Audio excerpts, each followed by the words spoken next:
ನಮಸ್ಕಾರ. ಚೆನ್ನಾಗಿದ್ದೀರಾ? ಚೆನ್ನಾಗಿದ್ದೀವಿ. ಮತ್ತೆ ಧರಣಿ ಅಕ್ಕೋದು ಅದೇ ರಾಜ್ ಸರ್ದು ವೆಡ್ಡಿಂಗ್ ಆನಿವರ್ಸರಿ. ನಾವೆಲ್ಲ ಏನ್ ಮಾಡ್ಬೇಕು ಹೇಳಿ?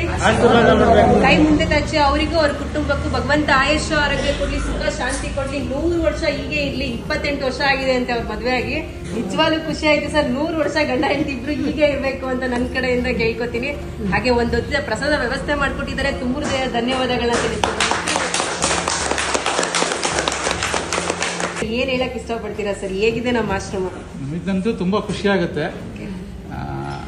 ಎಲ್ಲ ಕಡೆ ಈ ತರ ಇದ್ರೆ ವಯಸ್ಸಾದವರು ನೋಡ್ಕೊಳ್ಳೋದಕ್ಕೆ ತುಂಬಾ ಅನುಕೂಲ ಆಗುತ್ತೆ ಅನ್ನೋ ಒಂದು ಆಸೆ.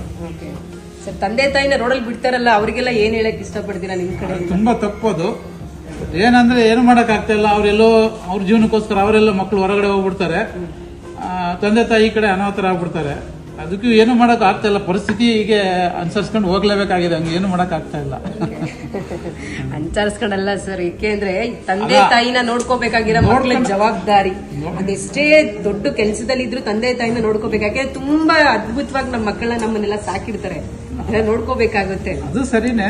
ಬಟ್ ಅವ್ರಿಗೂ ಒಂದು ಇದಿರೋದ್ರಿಂದ ಅದು ಎಲ್ಲ ಏನು ಮಾಡಕ್ ಆಗ್ತಾ ಇಲ್ಲ ಜನರಿಗೆ. Thank you sir. ಹಾಗೆ ವೆಡ್ಡಿಂಗ್ ಆನಿವರ್ಸರಿ ಶುಭಾಶಯಗಳನ್ನ ತಿಳಿಸ್ತೀನಿ ನಿಮಗೆ. 100 ವರ್ಷ ಹೀಗೆ ಖುಷಿಯಾಗಿರ್ರಿ ಸರ್.